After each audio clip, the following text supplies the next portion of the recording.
Di awal tahun 2026, banjirop kembali merendam Jalan RE Marta Dinata, Tanjung Priuk, Jakarta Utara. Sejumlah sepeda motor yang nekat menerobos banjir mati mesin.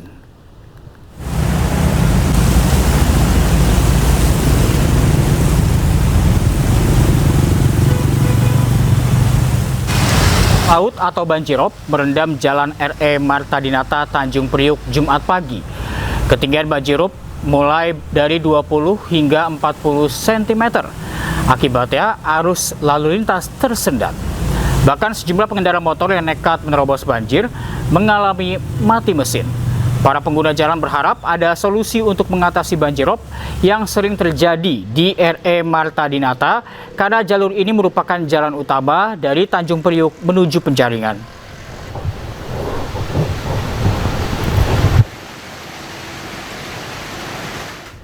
Di hari kedua tahun baru 2026, arus lalu lintas di Tol Cipularang Purwakarta, Jawa Barat ramai di kedua arah. Selain warga yang kembali usai berlibur, banyak juga warga yang baru berangkat ke sejumlah lokasi di wilayah Bandung dan juga sekitarnya. Arus kendaraan di Tol Cipularang ramai lancar di hari kedua tahun baru 2026.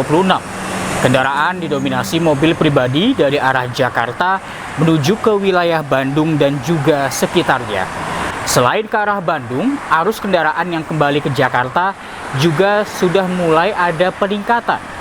Puncak arus balik pasca libur Natal dan Tahun Baru diprediksi akan terjadi pada hari Minggu.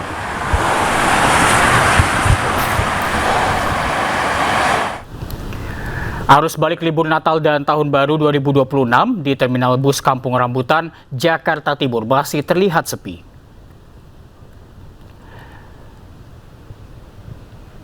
Berdasarkan pantauan pada Jumat siang, suasana arus balik libur Nataru di Terminal Bus Kampung Rambutan, Jakarta Timur masih belum terlihat lonjakan ataupun kepadatan penumpang yang tiba. Diprediksi arus balik akan terjadi mulai pada tanggal 5 Januari 2026 yang merupakan masa akhir libur sekolah. Tercatat hari ini atau tanggal 2 Januari 2026, penumpang yang tiba ada sebanyak 121 orang di pukul 00 hingga 06 pagi dan 386 penumpang tiba di pukul 06.00 pagi hingga 14.00 waktu Indonesia Barat. Kita ke informasi lainnya, pemirsa. Aparat kepolisian bersama TNI mendatangi rumah influencer Ramon Doni atau DJ Doni. Aparat datang ke rumah DJ Doni untuk melakukan penyelidikan terkait teror yang diterima DJ Doni. Petugas kepolisian dari Polsek Durensawit dan petugas TNI dari Koramil Durensawit mendatangi rumah korban di kawasan Cipinang Indah, Durensawit, Jakarta Timur. Petugas mengecek rekaman kamera pengawas dan meminta keterangan korban DJ Doni. Saat ini petugas sedang melakukan penyelidikan berdasarkan rekaman kamera pengawas. DJ Doni menyebut polisi merespon cepat laporan yang ia sampaikan. Sejumlah barang bukti pun telah diserahkan DJ Doni ke aparat kepolisian. Tanggal 29, 98, malam 8.24 Pak. Sebelumnya, influencer Ramon Doni atau DJ Doni melapor ke Polda Metro Jaya terkait teror yang dialaminya. Polisi didesak segera menyelidiki kasus teror yang diterima oleh sejumlah konten kreator. DJ Doni melaporkan teror yang dialaminya ke polisi. Laporan itu dilakukan lantaran DJ Doni menilai teror yang diterimanya tak hanya membahayakan dirinya, namun juga keluarga dan warga sekitar tempat tinggalnya. DJ Doni melaporkan teror itu atas dugaan pelanggaran sejumlah pasal, termasuk pasal terkait pembakaran dan ancaman. Bahkan, DJ Doni curiga pelaku teror bukan orang sembarangan karena mengetahui alamat tempat tinggalnya, meski domisili DJ Doni berbeda dari yang tertera di KTP. Nah, ini agak aneh juga Mbak ya. Kalau misalnya dilihat alamat rumah saya dari KTP, alamat saya beda dengan KTP sebenarnya. Berarti memang udah agak canggih ini yang bisa tahu sampai rumah saya ini bisa canggih menurut saya. Nggak sembarangan ini Mbak. Bukan orang sembarangan. Karena biasa kan orang kalau mau mencari alamat seseorang tuh menggunakan KTP, data dukcapil dan lain-lain gitu kan. Kalau ini enggak, saya juga nggak tahu bisa tahu alamat rumah saya dari mana juga. Bingung juga Mbak. Ini agak canggih menurut saya nih. Sementara itu, polisi didesak untuk mengungkap kasus teror ini hingga tuntas agar tidak menimbulkan prasangka. Polisi bisa menelusuri para pelaku dari data dan informasi awal bahwa pelaku terindikasi pihak yang dirugikan atas aktivitas yang dilakukan oleh para influencer. Di mana negara? Di sinilah kita berharap Kepolisian Republik Indonesia, di mana tugasnya adalah menegakkan, di situ sudah jelas tugasnya, menjaga keamanan dan ketertiban, melindungi masyarakat, mengayomi masyarakat, melayani masyarakat, menegakkan hukum. Di mana sekarang sudah benar harus bawa ke polisi. Dan kepolisian saya kira tidak sulit untuk mencari hal ini. Tinggal sekarang adakah kemauan untuk memperbaiki keadaan ini atau tidak? Kalau memang kita ingin bersama, ya mari. Pemberitaan ini wajar harus disampaikan supaya semua tahu. Baik. Siapa yang melanggar, siapa yang tidak. Kan begitu. Baik, Pak Soleman, kira-kira siapa pelaku teror ini dengan banyaknya aktivis yang terkena teror? Dalam ilmu intelijen selalu yang melaksanakan itu adalah orang-orang yang merasa dirugikan akibat adanya pemberitaan ini.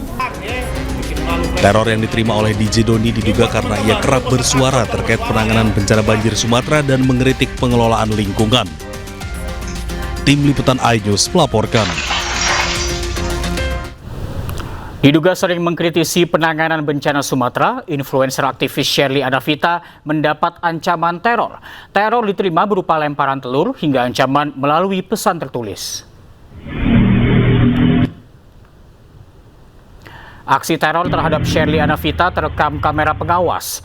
Dalam rekaman terlihat dua orang pria berboncengan berhenti di dekat rumah Shirley. Satu pria kemudian turun dan mencoret-coret mobil milik Shirley yang terparkir di depan rumahnya. Pelaku juga terlihat melemparkan paket yang diduga berisi telur ke teras rumah Shirley sebelum kabur.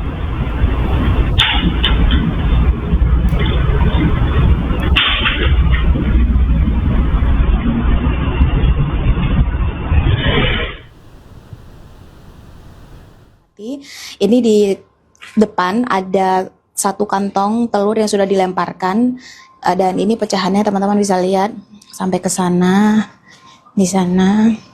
Dan tadi di depan sini saya juga mendapati gulungan kertas kayak gini. Saya belum buka ini isinya apa. Dan di depan ternyata mobil juga dicoret atau dipiloks warna merah begini, dan di samping juga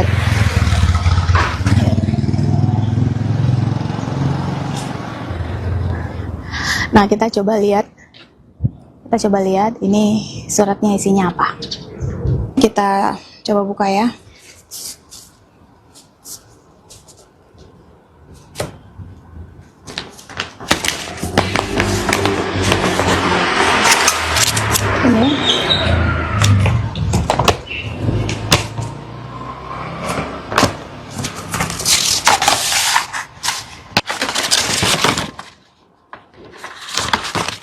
Konten kreator Shirley Anavita kerap mengkritik penanganan bencana di Sumatera melalui unggahan di media sosial pribadinya.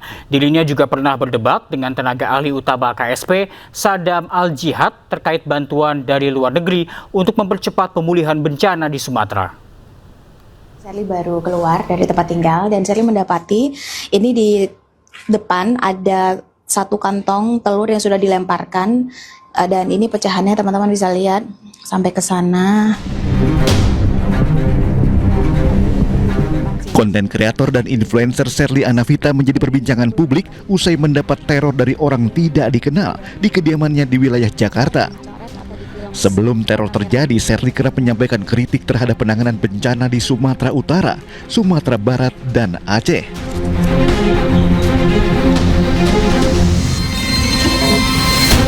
Sejumlah kritik disampaikan Shirley melalui unggahan di media sosial, salah satunya Instagram pribadinya yang memiliki 2,2 juta pengikut.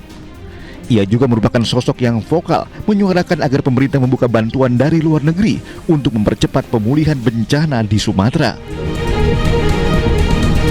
Terkait agar pemerintah membuka bantuan dari luar negeri, dirinya pernah berdebat dengan tenaga ahli utama KSP Sadam Al-Jihad dalam program Rakyat Bersuara beberapa waktu lalu. Harus menunggu berapa banyak jiwa yang ditetapkan sebagai korban meninggal, pengungsi, atau mereka yang membutuhkan bantuan lebih lama lagi.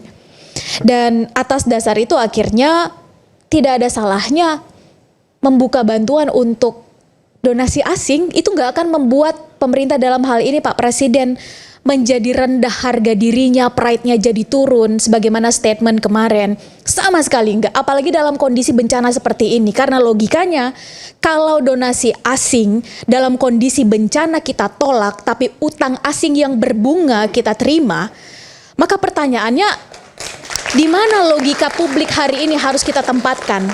Mbak Sherly, yang didahulukan kemanusiaan atau aturan? Kalau bagi saya kemanusiaan. Kemanusiaan, oke. Ketika kita berbicara kemanusiaan, maka dari pertama kali yang kemudian dilakukan adalah kemanusiaan.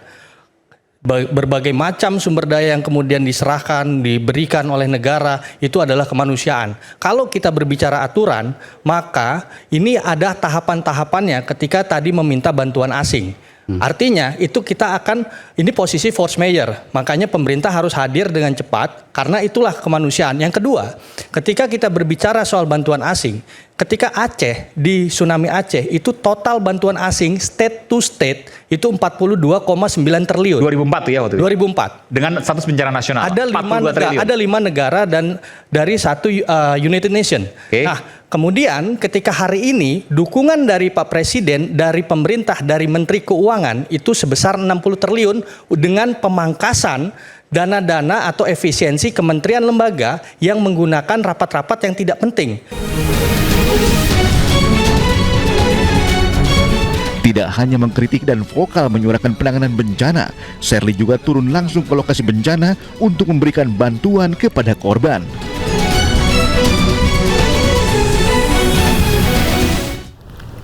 Sementara pengamat intelijen Wawan Purwanto menyebut teror terhadap para aktivis dan influencer bisa terjadi karena perbedaan pendapat atau kepentingan. Para aktivis dan influencer yang menyampaikan pendapat di ruang publik diminta memiliki mental yang kuat. Pak Wawan, Anda melihat pola teror terhadap aktivis ini seperti apa? Ya, memang situasi sedang terjadi pro dan kontra, di mana kita harus sadari bahwa ada orang-orang yang kebetulan tidak sependapat, namun caranya dengan aksi-aksi yang seperti diuraikan tadi. Bagi para aktivis memang juga harus tough lah, artinya tough itu mentalitinya harus kuat, andai kata harus berhadapan-hadapan dengan pihak-pihak lain yang kebetulan berbeda pandangan atau berbeda kepentingan. Karenanya ini menjadi satu konsepsi bersama bagaimana mengatasi masalah secara cepat tanpa harus menggunakan cara-cara atau aksi-aksi yang bertabrakan dengan hukum. Dan kita sadari memang inilah yang terjadi di lapangan, sering ada suatu gesekan karena beda pola atau beda cara pandang. Dan kita harus siap, artinya para aktivis maupun juga mereka-mereka yang mengunggah di konten-konten di media sosial, tentu karena yang nonton orang banyak, tentu ada yang pro dan juga ada yang kontra. Dan kita memang media seperti ini bukan ranah privat, tapi ranah publik, sehingga harus siap terhadap reaksi pihak-pihak yang kebetulan berbeda cara penerapannya. Pemirsa, kawasan Kota Tua Jakarta Barat menjadi destinasi wisata favorit masyarakat habiskan libur tahun baru.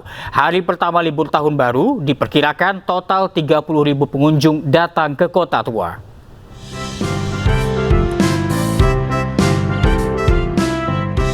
Warga dan wisatawan dari berbagai daerah memadati objek wisata Kota Tua untuk menghabiskan libur tahun baru.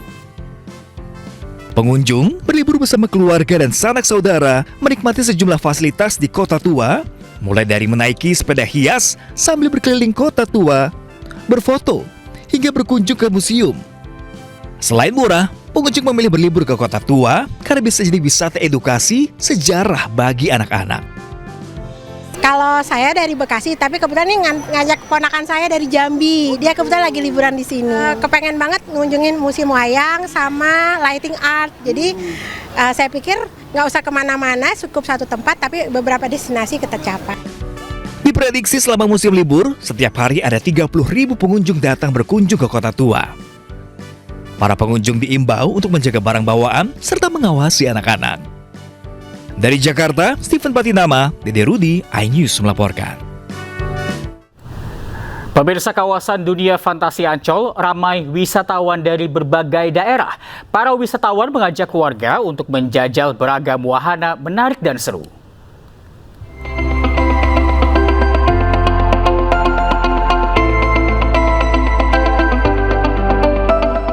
Ribuan wisatawan memadati kawasan Dufan selama libur tahun baru. Pengunjung begitu semangat mencoba berbagai wahana permainan di Dufan, mulai dari wahana ekstrim hingga wahana keluarga. Antrian panjang pun tidak terelakkan, namun hal ini tidak menyurutkan antusiasme wisatawan. Selain wahana permainan, berbagai atraksi khusus dan hiburan live juga disiapkan untuk menambah semarak perayaan Tahun Baru. Di sini, pengunjung bisa bersuah foto sepuasnya di sejumlah spot-spot ikon Dufan. Bu Dwi, kalau boleh tahu kesini sama siapa nih, Bu? Sama karyawan. Karyawan, kalau boleh tahu dari mana nih, Bu? Saya dari Cikamurang. Cikamurang, ini jauh-jauh kesini sengaja memang mau berlibur tahun baru kesini atau gimana? Ya, sengaja buat berlibur. Apa aja nih, Bu, wahana yang udah dinaikin dan gimana suasana di Dufan? Wahana yang udah dinaikin, Biang Lala ya, Istana Boneka, baru itu aja sih.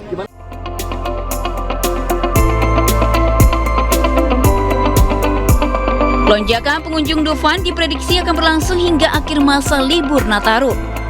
Pihak Dufan pun menambahkan petugas untuk menjaga kelancaran dan keselamatan pengunjung Dufan. Dari Jakarta, Henry Aprila, Muhammad Zulkarnain, dan Ari Setiawan, iNews melaporkan. Dan untuk mengetahui situasi terkini, kita telah terhubung dengan rekan Dilami Aulia di Dufan Ancol, Jakarta. Selamat siang, Dilami, wahana apa yang paling banyak diminati oleh para pengunjung? Selamat siang Reza dan juga pemirsa, salah satu wahana yang paling banyak diminati adalah wahana Niagara atau wahana air ya, karena kalau bisa dilihat nih, mereka adalah pengunjung yang telah selesai bermain wahana Niagara ya, dan tentu basah-basahan karena sebaiknya kalau naik wahana ini harus pakai jas hujan agar tidak basah, karena di sana ada ombak-ombak dan juga air-air mancur ya, yang sehingga membuat baju dari para pengunjung ini basah. Nah, lihat nih pemirsa, kita bisa lihat nih Reza bahwa ada perahu yang diisi sekitar 4 orang ini menyusuri terowongan, kemudian nanti akan menanjak ya, dan akan ada seluncuran yang isinya air semua. Tentu ini menarik dan jadi wahana yang paling diminati di dunia fantasi. Maka tak heran antriannya sudah mengular dari pukul 10 pagi tadi sejak dibukanya wahana Niagara atau wahana perahu air ini, Reza dan juga pemirsa. Namun Reza, buat Anda yang nggak mau basah-basahan atau pengen mencoba wahana ekstrim juga bisa mencoba kora-kora, kemudian histeria, tornado, dan untuk family friendly, saya bisa sarankan Anda juga bisa coba Istana Boneka, di mana memperkenalkan banyak boneka-boneka yang dari berbagai Nusantara begitu ya, ada dari Sumatera, ada dari Jawa, jadi menjadi wisata edukatif ya kalau Istana Boneka bagi anak-anak. Selain itu Reza, kalau melihat kunjungan di dunia fantasi di siang hari ini tentu banyak, namun diprediksi kalau sore hari jauh lebih banyak karena jam operasionalnya ini dibuka dari pagi hingga malam hari. Kalau melihat suasana tadi Di 30 menit lalu Reza sempat terjadi hujan ya, namun untuk 10 menit ini memang sudah mulai bagus lagi kondisinya, cuacanya bagus lagi. Bahkan tadi ada sempat beberapa wahana yang tutup atau tidak diberlakukan sementara karena cuaca yang mengganggu. Namun kalau melihat cuaca yang secerah ini, memang wahana-wahana tadi seperti kora-kora, biang lala kemungkinan akan dioperasionalkan kembali. Nah, untuk harga tiket memang ada diskon selama periode Nataru 2026 ini, Reza dan juga pemirsa, apalagi kalau Anda melalui pembelian online begitu ya, di range 200 sampai 300 ribu rupiah per orangnya. Jadi kapan lagi Reza ada diskon, banyak wahana, kita liburan seru-seru tahun baru 2026 di sini. Reza, saya tunggu ya kalau habis siaran langsung ke sini kita naik wahana ekstrim histeria kali ya. Reza. Baik, terima kasih Dilami atas informasinya. Selamat siang, selamat bertugas kembali. Dan pemirsa, libur tahun baru 2026, Taman Mini Indonesia Indah ramai dipadati pengunjung. Banyak orang tua mengajak buah hatinya untuk bermain di instalasi cahaya warna-warni di area hutan menyala.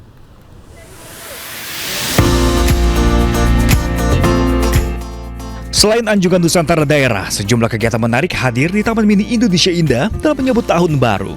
Salah satunya instalasi lampu di area hutan menyala Dongeng Nusantara. Hutan menyala menjadi salah satu instalasi edukatif. Pengunjung bisa berjalan santai menyusuri jalur yang telah ditata sambil menikmati kisah-kisah rakyat Nusantara yang dihidupkan melalui instalasi kreatif dan tata cahaya artistik. Mulai dari kisah Lutung Kasarung hingga Maling Kundang. Dalam momen libur sekolah dan tahun baru kali ini, banyak orang tua yang mengajak buah hatinya khusus bermain di hutan menyala TMII. Senang banget sih Kak, kan warna-warni nih. Terus kan lihat di sosmed tuh ada yang nih face painting kayak gini tuh tadi nyobain kan ya. Jadi seru banget. Kakak kalau boleh tahu kenapa sih mutusin untuk ngajak anak-anak ke sini gitu?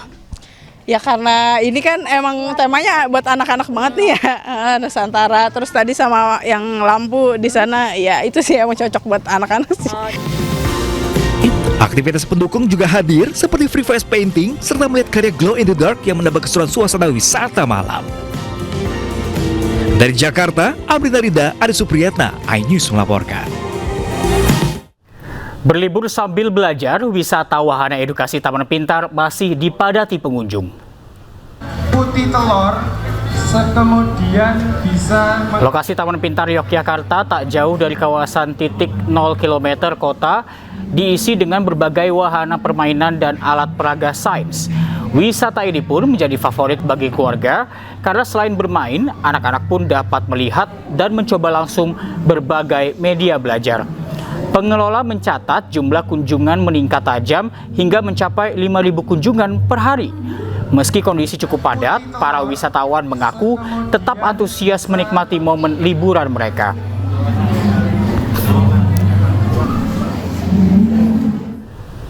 Untuk mengetahui kondisi terkini, kita telah terhubung dengan rekan Gali Wisma di Taman Pintar Yogyakarta. Selamat siang, Gali. Apakah Taman Pintar ini masih ramai oleh para pengunjung dan apa atraksi favorit di sana? Baik, terima kasih Reza. Selamat siang. Siang hari ini saya berada langsung di lokasi wisata edukasi Taman Pintar Kota Yogyakarta. Ya, saya berada di dalam gedung oval, di mana gedung yang menjadi favorit, banyak sekali wahana yang bisa dicoba ataupun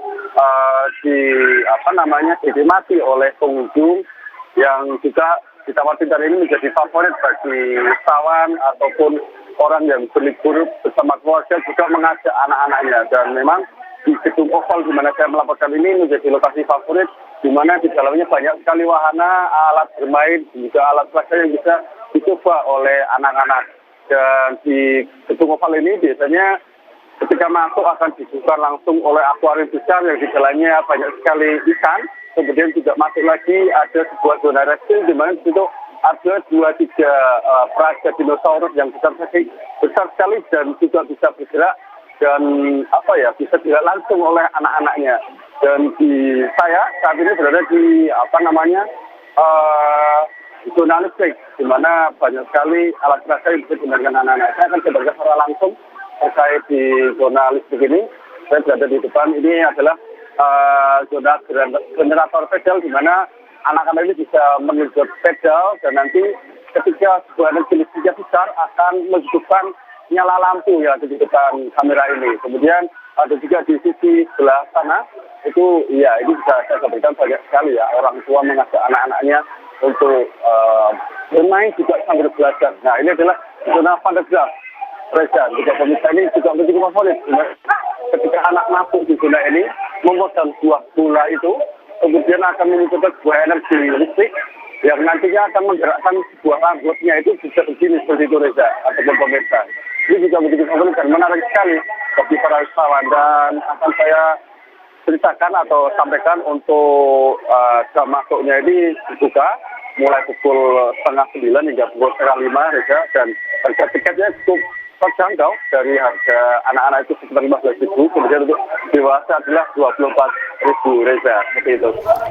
Baik, terima kasih Gali Wisma atas informasinya. Selamat siang, selamat bertugas kembali. Pemirsa, hujan berintensitas tinggi yang mengguyur Kota Padang sejak Kamis malam menyebabkan banjir susulan di daerah Batu Buswak, Kecamatan Pau, Kota Padang. Astagfirullah, lelo bang. Inilah kondisi jalan penghubung menuju Batu Buswak, Kecamatan Pau, Kota Padang. Sepanjang kurang lebih 50 meter, badan jalan amblas akibat banjir susulan. Putusnya satu-satunya akses jalan tersebut membuat aktivitas warga terhenti total. Kendaraan tidak dapat melintas, warga terpaksa berjalan kaki melalui jalur darurat. Hingga kini sedikitnya 50 kepala keluarga terisolir. Warga diimbau tetap waspada karena hujan masih berlanjut.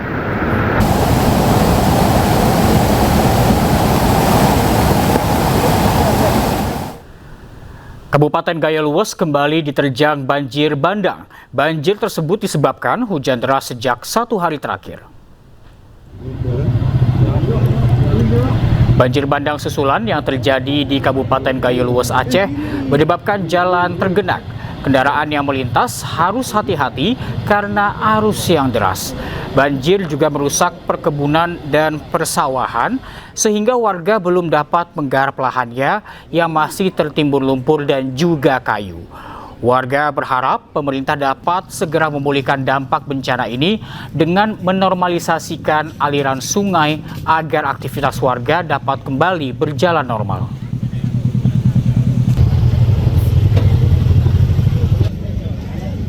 Ya, memang ada pendangkalan, tapi kalau volume debit airnya terlampau banyak, memang tidak mencukupi lagi untuk jalannya ke sampai meluap. Kiranya ya sesegera mungkin kiranya dapat dibuatkan bendungan, normalisasi sungai ini sehingga kami masyarakat ini bisa untuk melaksanakan kegiatan sebagaimana biasa, yaitu bersawah.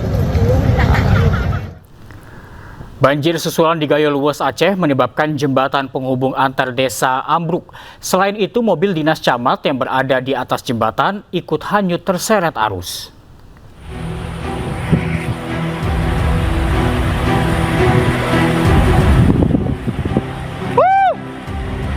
Sebuah mobil dinas milik Camat Pantan Cuaca, Gaya Luwes, Aceh hanyut terbawa arus sungai.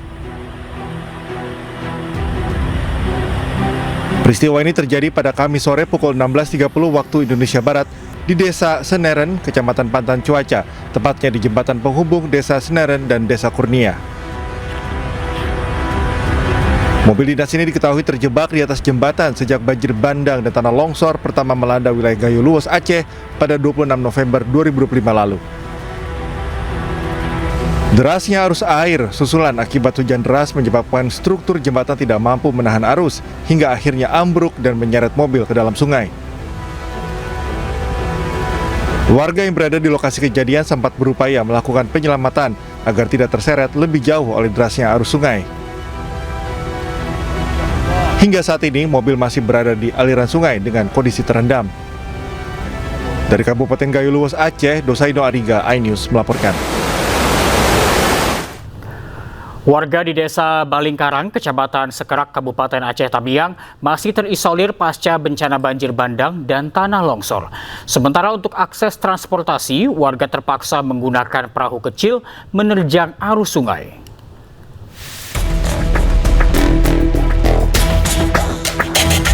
Pasca jembatan penghubung desa Balingkarang, Kecamatan Sekera, Kabupaten Aceh Tamiang, Aceh putus diterjang banjir bandang dan tanah longsor, warga terpaksa menyeberangi sungai untuk mengambil bantuan logistik menggunakan perahu kecil. Untuk sekali penyeberangan, warga harus membayar Rp20.000. Penyeberangan antar desa di pedalaman Kabupaten Aceh Tamiang yang terdampak parah bencana banjir bandang ini hanya bisa dilakukan kala aliran sungai dan debit air normal. Jembatan kan jembatan sudah rusak Pak, jadi kami memakai seperti boot itu lah Pak penyeberangannya. Cuma bisa muatnya cuma 2 Pak. Jadi 2, transportasi dari seberang ke seberang ini dan pakai boot aja. Warga terisolasi ini masih merasa khawatir dengan banjir susulan saat hujan deras kembali melanda desa mereka. Dari Kabupaten Aceh Tamiang, Aceh, Syukri Syarifuddin, iNews melaporkan. Presiden Prabowo Subianto melanjutkan kunjungannya ke lokasi bencana di Aceh Tamiang. Presiden meninjau pembangunan hunian sementara yang dibangun Danantara untuk warga terdampak banjir dan juga longsor.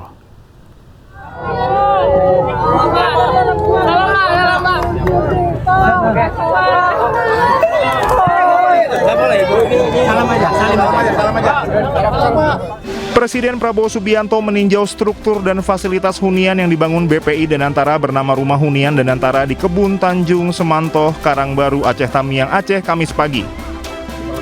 Presiden melihat langsung kondisi bangunan serta kelengkapan fasilitas yang disiapkan bagi warga terdampak.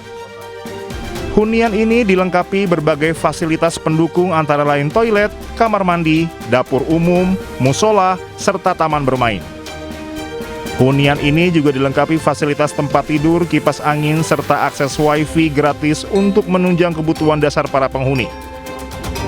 Sebanyak 198 unit telah selesai dibangun pada 1 Januari 2026, disusul total 600 unit yang akan siap huni pada 8 Januari 2026. Danantara menargetkan pembangunan hunian secara keseluruhan mencapai 15.000 unit dalam 3 bulan. Itu ya, saya terima kasih sekali lagi. Saya nanti minta koordinasi yang ketat karena tadi dilaporkan ke saya bahwa kebutuhan rumah seluruh 3 provinsi adalah sekitar 90.000. Nah, ya kan? 3 provinsi yang rusak berat. Apakah yang 15.000 nanti bagian dari 90.000 itu yang harus dibicarakan. Ya. Usai meninjau pembangunan hunian sementara, Presiden menggelar rapat terbatas dengan 10 Menteri Kabinet Merah Putih, Gubernur dan Wakil Gubernur Aceh, serta Bupati Aceh Tamiang.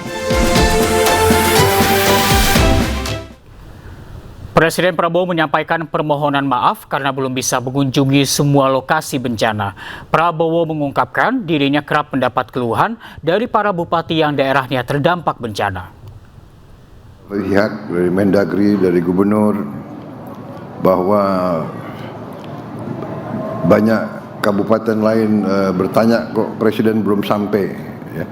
Saya minta maaf, saya belum bisa ke semua titik, tapi saya pilih atau saya disarankan hadir di tempat-tempat yang sedang ada kegiatan penting, dan walaupun semua daerah pasti mengalami kesulitan yang sangat besar, tetapi saya sudah sampaikan ke Gubernur dan Mendagri, nanti insya Allah saya coba tetap daerah-daerah yang dampaknya besar. Pemprov Jakarta berhasil kumpulkan donasi hingga 3,1 miliar rupiah di malam pergantian tahun baru 2026. Uang tersebut akan didonasikan kepada masyarakat terdampak bencana di Sumatera.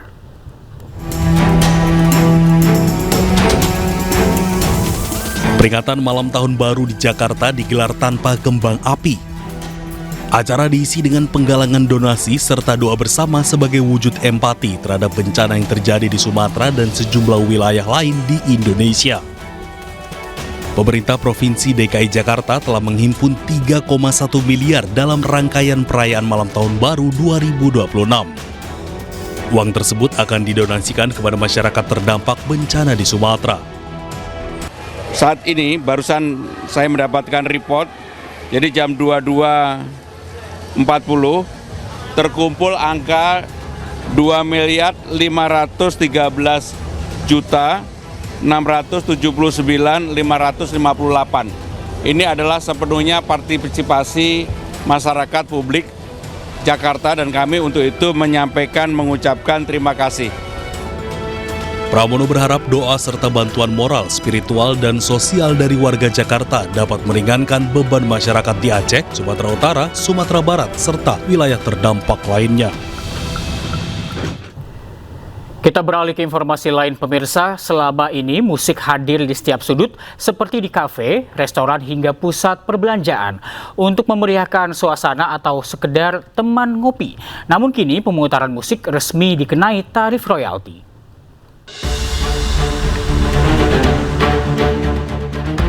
Pemerintah melalui surat edaran Direktur Jenderal Kekayaan Intelektual tahun 2025 menegaskan, pemutaran lagu di ruang publik yang bersifat komersial kini wajib membayar royalti. Artinya, musik yang diputar untuk menarik pengunjung tidak lagi gratis. Untuk kafe dan restoran, royalti ditetapkan sebesar Rp120.000 per kursi per tahun. Angka ini terdiri dari hak cipta dan hak terkait masing-masing Rp60.000. Pub, bar, atau bistro dikenakan tarif lebih tinggi, yakni Rp360.000 per meter persegi, yang dibayarkan sekali setahun. Sedangkan diskotik atau klub malam dikenakan royalti hingga Rp430.000 per meter persegi per tahun. Tak hanya itu, bahkan untuk seminar atau event biayanya bisa mencapai Rp500.000 per hari. Dan untuk bioskop royalti ditetapkan sekitar Rp3.600.000 per layar per tahun. Alasan dibalik keputusan ini, menurut pemerintah, musik memiliki nilai ekonomi dan memberi keuntungan bagi usaha. Sehingga harusnya pencipta lagu berhak mendapatkan imbalan. Namun di sisi lain aturan ini memunculkan keresahan publik, terutama bagi usaha kecil yang selama ini memutar musik sekedar menjaga suasana. Semua orang pasti suka musik, dan kalau di tempat-tempat umum seperti tempat publik gitu dibatasin, ya kita ngerasa kayak terlalu berlebihan sih. Selama tempatnya jauh lebih nyaman, terus musik-musiknya jadi easy listening, ya nggak masalah. Toh kita juga sebagai penikmat musik dan penikmat kafe akan nyaman dan senang sih dari saya gitu. Gitu. Tapi dengan adanya peraturan seperti ini saya sangat tidak setuju ya gitu. Jadi kayak pastinya kalau dibebankan dengan royalti lagi, kafe tersebut dan tempat-tempat restoran lainnya itu akan terbebani juga. Pembayaran royalti dilakukan melalui LMKN dan tidak berlaku untuk pemutaran musik secara pribadi atau non-komersial. Di satu sisi, aturan ini bisa melindungi hak cipta. Namun, di sisi lain, pengelola kafe dan resto harus kembali mengeluarkan dana di luar kewajiban pajak yang beraneka ragam agar bisa membayar royalti musik. Tim Liputan iNews melaporkan. Sempat diterjang banjir bandang, wisata pemandian air panas di Kabupaten Guci, Tegal, Jawa Tengah kembali dipadati wisatawan. Para pengunjung memanfaatkan momen liburan dengan berendam air panas sambil menikmati suasana pegunungan.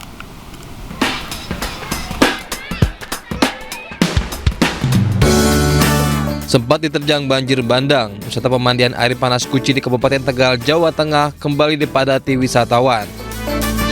Sejumlah kolam renang dipenuhi wisatawan yang sebagian besar berasal dari luar kota. Para pengunjung memanfaatkan momen liburan dengan berwisata berendam air panas sambil menikmati sejuknya nuansa pegunungan.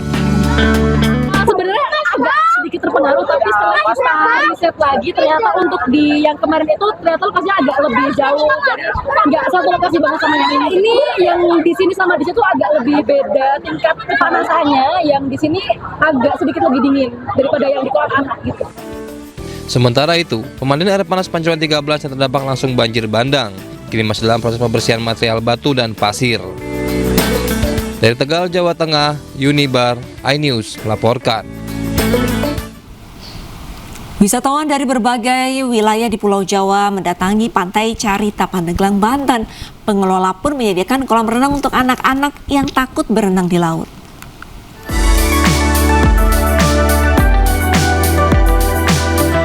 Ribuan wisatawan terus berdatangan ke Pantai Carita, Pandeglang, Banten. Lokasi wisata ini berada di Pantai Pandan dan memiliki desain serupa dengan kawasan wisata di Pulau Bali. Tempat yang masih alami dengan pasir putih yang menawan membuat kawasan ini menjadi favorit pengunjung. Wisata ini juga menyediakan kolam renang buatan yang bisa digunakan anak-anak ketika gelombang air laut tinggi. Rame ya, rame karena tahun baru kan, rame lumayan. Tadi kalian berdua aja atau sama siapa lagi? Satu keluarga. Satu keluarga. Besar, ya. Kalau lagi seperti ini nih kan, kalau menurut kalian ya, kalau ombak gimana nih? Ombaknya lumayan gede, jadi nggak berani. Nggak bisa berenang? Ya, Tadi pengen berenang? Iya, tadi mau ke daerah pinggir pantai. Berarti bisa menikmati pemandangan lain berarti ya? Iya, bisa. Sambil lihat-lihat aja dari jauh. Memasuki lokasi ini, wisatawan dikenakan tiket masuk sebesar Rp25.000. Dari harga masuk, pengunjung sudah bisa mendapatkan minuman ringan dan fasilitas yang menarik untuk sosial media. Para pengunjung pun banyak yang bersuah foto sambil menikmati berjalan di pinggir pantai. Dari Pandeglang, Banten, Iskandar Nasution, iNews melaporkan. Masih dalam rangka libur tahun baru, Kebun Binatang Surabaya, Jawa Timur membludak. Puluhan ribu pengunjung antusias mengunjungi KBS karena banyak aktivitas yang bisa dilakukan.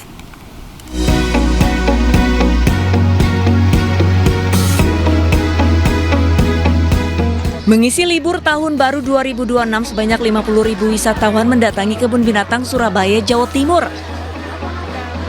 Selain melihat berbagai jenis binatang, pengunjung juga bisa memilih kegiatan lainnya. Salah satunya seperti memberikan makanan kepada binatang tertentu. Memberi pakan jerapah menjadi salah satu favorit para wisatawan. Dengan biaya Rp100.000 per keluarga, wisatawan mendapatkan 1 keranjang sayuran untuk memberi makan 2 ekor jerapah secara langsung dan dekat. Kan sampai 20.000 pengunjung sampai jam 11 tadi.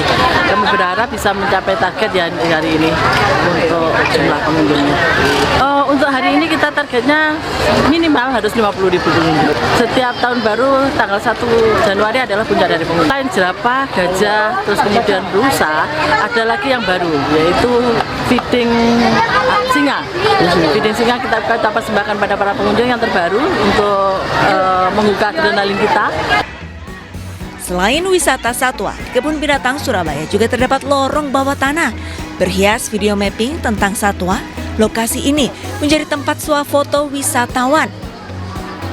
Lorong bawah tanah menghubungkan Kebun Binatang Surabaya dengan Terminal Intermodal Joyoboyo sepanjang 172 meter. Dari Surabaya, Jawa Timur, Hari Tambayong, iNews melaporkan. Di masa libur panjang tahun baru, Pulau Dewata Bali masih menjadi tujuan favorit. Sejumlah wisatawan memadati kawasan Ulun Danu Tabanan Bali dengan peningkatan kunjungan mencapai 50%. Destinasi tujuan wisata Pura Ulun Danu masih jadi favorit wisatawan saat musim liburan tahun baru kali ini. Terletak tepi danau beratan Bedugul, Bali, dengan udara yang sejuk memang jadi salah satu lokasi yang wajib dikunjungi. Berlokasi di Desa Candi Kuning, Baturiti, Tabanan, Bali, kawasan ini memiliki daya tarik karena dikelilingi danau dan perbukitan. Para wisatawan baik domestik maupun mancanegara pun memanfaatkan dengan bersuah foto. Bagi saya wisata di Bali tempatnya semua bagus, semua bagus, terjaga, teratur, walaupun agak ramai tapi ya yang penting kalau kita lihat kondisi tempat ini cantik. Sama juga kalau pergi ke Tanah Lot, ke Uluwatu, semuanya terjaga. Kunjungan wisatawan di kawasan Pura Ulun Danu saat libur Nataru naik 50%, rata-rata mencapai 2.400 hingga 3.000 pengunjung per harinya. Untuk mengunjungi kawasan ini, wisatawan lokal cukup membayar tiket Rp40.000 di hari biasa dan Rp50.000 untuk akhir pekan dan libur nasional. Sementara Rp75.000 untuk wisatawan asing. Dari Tabanan, Bali, Indira Ari, iNews melaporkan. Pemirsa, tidak hanya wisata alam, seluruh tempat wisata seperti kolam renang juga menjadi hiburan untuk warga. Selain fasilitas bermain yang lengkap dengan tiket terjangkau, tidak heran lokasi ini selalu ramai oleh pengunjung.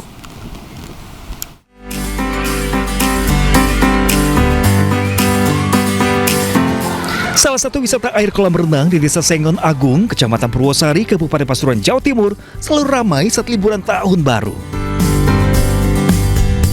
Tak hanya pengunjung lokal, wisatawan juga datang dari berbagai daerah di Jawa Timur yang antusias menikmati berbagai wahana. Mulai dari keseruan uji adrenalin, bersantai di kolam arus, dan merasakan sensasi liburan kolam ombak. Tak kalah menarik, para pengunjung bisa melihat langsung pesawat Boeing yang menjadi ikon utama wisata ini. Selain dekat dari rumah saya ya, lokasinya strategis, terus harga tiketnya juga masih terjangkau. Habis itu wahananya juga banyak sekali, sama ini yang paling favorit ini ada kolam renang yang bisa kita sambil muter-muter. Dengan harga tiket yang ramah di kantong, yakni Rp45.000 dan fasilitas lengkap, tak heran jika tetap menjadi tujuan utama wisatawan di Jawa Timur. Dari Pasuruan, Jawa Timur, Jaka Samudra, iNews melaporkan. Berlibur sambil belajar, wisata wahana edukasi Taman Pintar masih dipadati pengunjung. Kemudian bisa Lokasi Taman Pintar Yogyakarta tak jauh dari kawasan titik 0 km kota, dan kawasan ini diisi dengan berbagai wahana permainan serta alat peraga sains. Wisata ini pun menjadi favorit bagi keluarga karena selain bermain, anak-anak dapat melihat dan mencoba langsung berbagai media belajar. Pengelola mencatat jumlah kunjungan meningkat tajam hingga mencapai 5.000 kunjungan per harinya. Meskipun kondisi cukup padat, para wisatawan mengaku tetap antusias menikmati momen liburan mereka.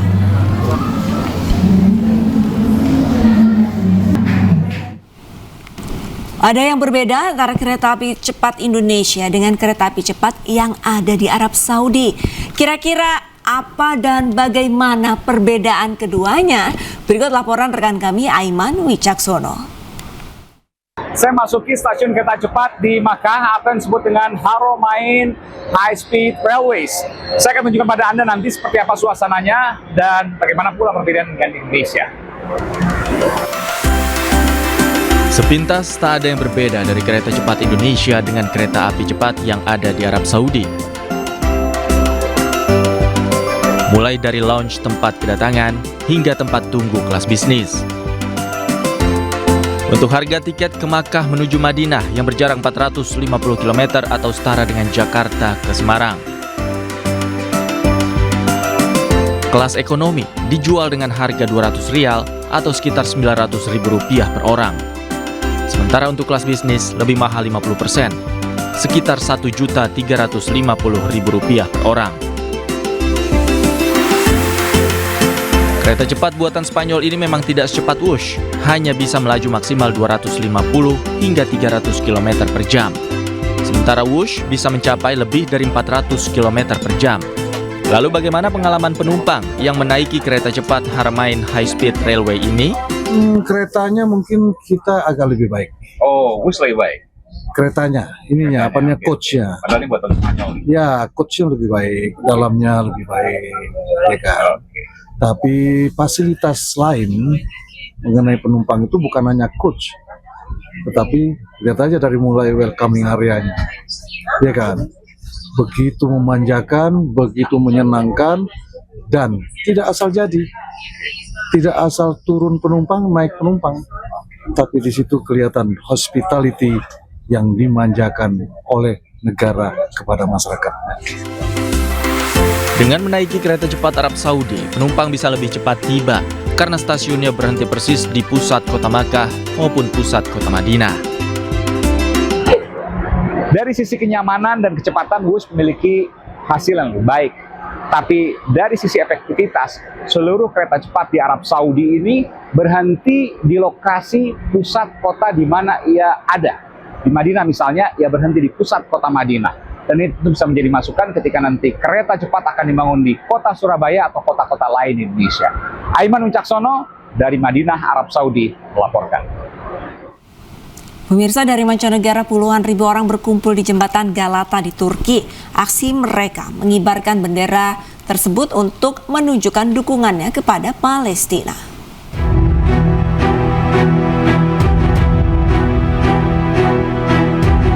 Puluhan ribu orang berkumpul di jembatan Galata yang ikonik di Istanbul untuk pawai solidaritas sebagai dukungan untuk Palestina. Acara ini diselenggarakan oleh Aliansi Kemanusiaan dan Platform Kehendak Nasional pada hari pertama tahun baru. Kerumunan orang melambaikan bendera Palestina dan Turki, serta sebuah spanduk besar bertuliskan "Keadilan untuk Gaza, Nurani untuk Dunia" dalam bahasa Inggris dan Turki. Pawai tersebut diikuti oleh lebih dari 400 organisasi sipil dengan slogan "Kami tidak akan menyerah, kami tidak akan tinggal diam, dan kami tidak akan melupakan Palestina." Sebelumnya, para peserta melaksanakan sholat subuh di masjid-masjid terkenal di Istanbul termasuk Hagia Sophia hingga melanjutkan aksi menuju Jembatan Galata. Puluhan warga Suwaida berkumpul di sebuah lapangan dengan membawa foto anggota keluarga mereka. Aksi ini mereka lakukan untuk mengenang anggota keluarga yang menjadi korban dalam bentrokan beberapa waktu lalu.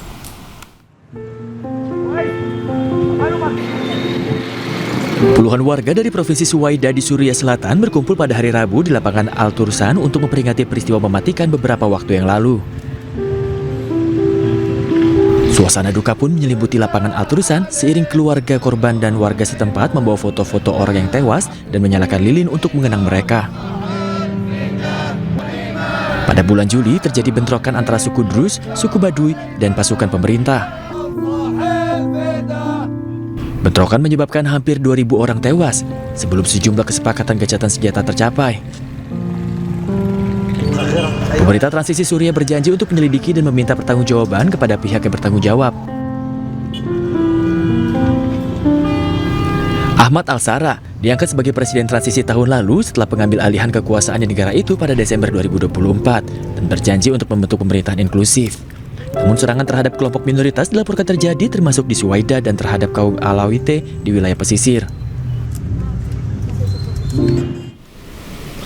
Zohran Mamdani, wali kota New York, terpilih dilantik di stasiun kereta bawah tanah bekas balai kota yang bersejarah. Zohran Mamdani menjadi wali kota Muslim pertama di New York. Raise your right hand. Mamdani mengucapkan sumpah tidak lama setelah hitungan mundur tahun baru mencapai tengah malam.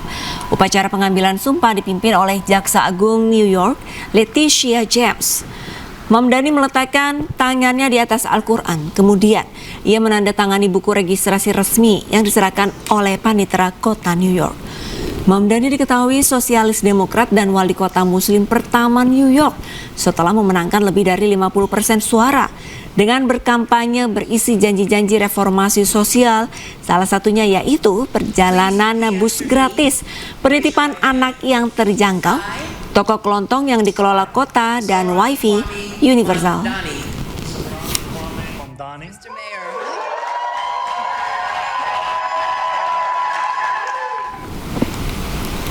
Kemeriahan perayaan sambut tahun baru 2026 berlangsung di Times Square, New York, Amerika Serikat.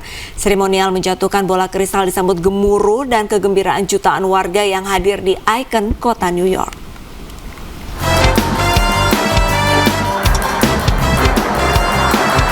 Sudah menjadi tradisi tahunan bagi hampir 1 juta orang yang berkumpul di Times Square, New York City, di mana setiap 31 Desember mereka menyaksikan jatuhnya bola tahun baru. Sementara lebih dari 1 miliar orang menonton secara langsung di televisi. Bola kristal yang merupakan simbol perayaan sejak tahun 1907 turun dari tiang bendera di puncak One Times Square dengan versi terbaru.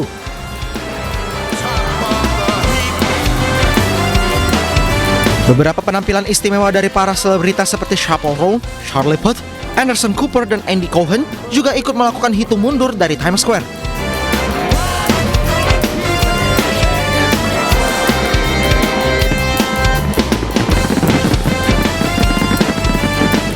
Sementara di Washington DC, perayaan besar-besaran diwarnai dengan kembang api dan pertunjukan cahaya mengubah monumen Washington menjadi daya tarik tahun baru yang megah. Perayaan itu mencakup pertunjukan cahaya Freedom 250 yang dipentaskan sebagai bagian dari peringatan ulang tahun ke-250 Amerika Serikat yang akan datang pada tahun 2026. Menurut media setempat, pertunjukan cahaya itu dijadwalkan berlangsung selama 5 malam.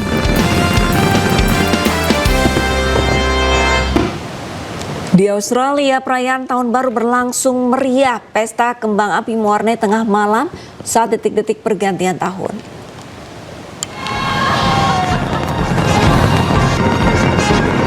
Semarak malam pergantian tahun digelar di berbagai wilayah di Australia. Mulai dari Sydney, Melbourne, Canberra, Adelaide, Brisbane, Darwin, hingga Hobart.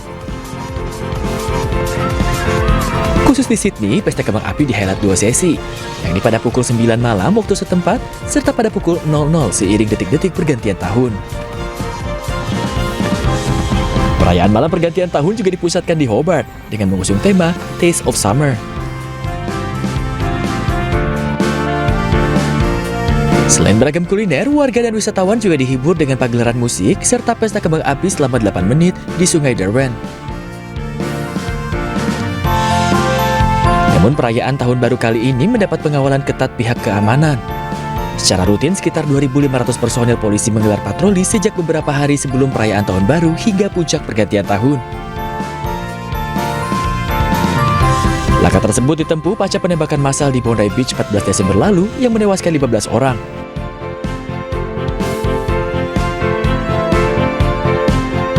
Pemerintah Australia dan pejabat Sydney memprediksi lebih dari 1 juta orang merayakan pergantian tahun di sejumlah pusat keramaian di Sydney.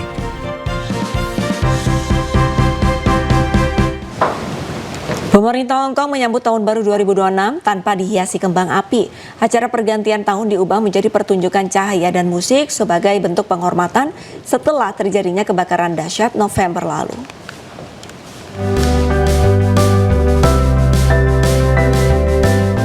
Menyambut pergantian tahun, otoritas pariwisata Hong Kong menggelar pertunjukan musik di kawasan sentral, distrik bisnis yang juga menaungi pusat hiburan malam di Lan Kwai Fong.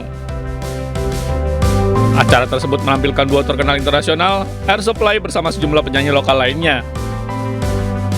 Sebuah marching band terlihat menghibur kerumunan besar sebelum gedung-gedung di sekitar menampilkan pertunjukan cahaya. Pertunjukan ini dirancang untuk berbagi berkah dengan penonton di lokasi dan di seluruh dunia saat kota ini menyambut Tahun Baru 2026. Detik-detik pergantian tahun, 8 bangunan ikonik di pusat kota berubah menjadi jam hitung mundur raksasa. Menampilkan pertunjukan cahaya berdurasi sekitar 3 menit dengan tema Harapan Baru, Awal Baru. Hong Kong membatalkan pertunjukan kembang api tradisional malam Tahun Baru di atas Victoria Harbour. Keputusan ini diambil menyusul kebakaran besar pada November lalu yang menewaskan sedikitnya 161 orang. Pemirsa, jika biasanya dirayakan dengan pesta kembang api, di Kolombia Tahun Baru dirayakan dengan membakar sebuah boneka kardus yang mencerminkan tokoh yang dianggap kontroversial. Bukan sebagai ujaran kebencian, tradisi ini merupakan bentuk refleksi.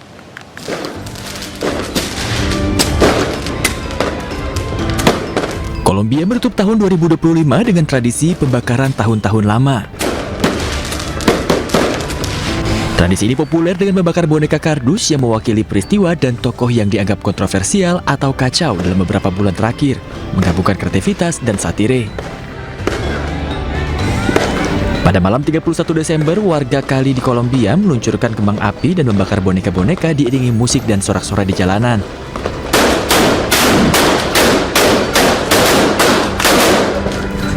Tahun ini, tokoh-tokoh yang paling menarik perhatian adalah Presiden Gustavo Petro dari Kolombia, Donald Trump dari Amerika Serikat, dan Nicolas Maduro dari Venezuela.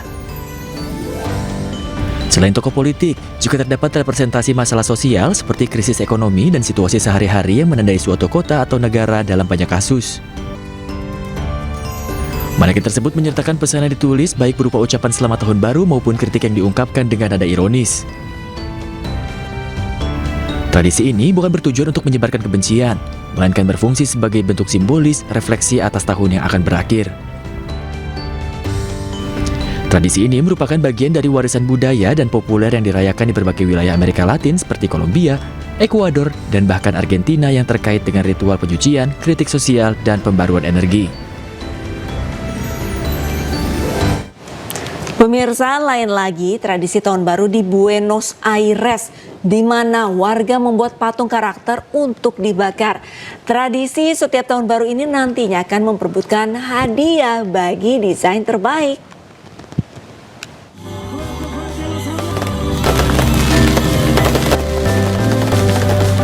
Warga La Plata, Provinsi Buenos Aires merayakan awal tahun baru dengan membakar patung-patung besar dari kertas bubur.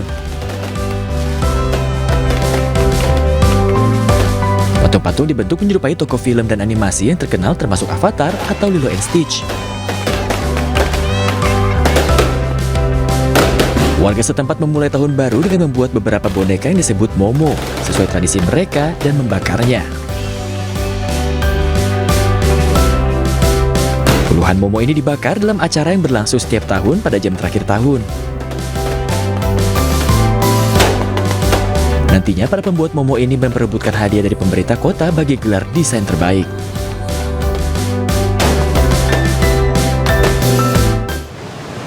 Sementara itu pemirsa, pertunjukan spektakuler digelar di Uni Emirat Arab menjelang tahun baru 2026. Di antaranya pertunjukan drone dengan armada terbesar yang mencetak rekor dunia Guinness.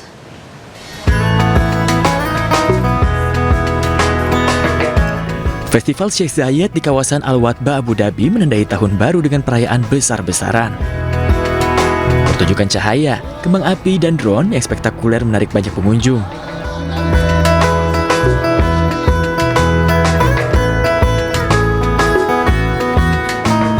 Pertunjukan visual yang rumit ditampilkan dalam perayaan ini termasuk pertunjukan drone yang menggambarkan mendiang Presiden pendiri UEA Sheikh Zayed bin Sultan Al Nahyan dan pemimpin negara saat ini Sheikh Mohammed bin Zayed Al Nahyan. 6.500 drone membentuk 9 formasi udara 3D raksasa lainnya menjadi armada terbesar yang pernah digunakan untuk suatu pertunjukan tahun baru selama 20 menit. Selain itu, pertunjukan kembang api juga digelar selama 62 menit yang bertujuan untuk memecahkan 5 rekor dunia Guinness. Di sisi lain, pemirsa, warga Gaza merayakan tahun baru dengan sederhana. Di tengah situasi kemanusiaan yang masih memprihatinkan, lebih dari 2 juta warga Gaza masih bertahan di tenda pengungsian, berharap 2026 membawa solusi nyata untuk kehidupan yang lebih baik.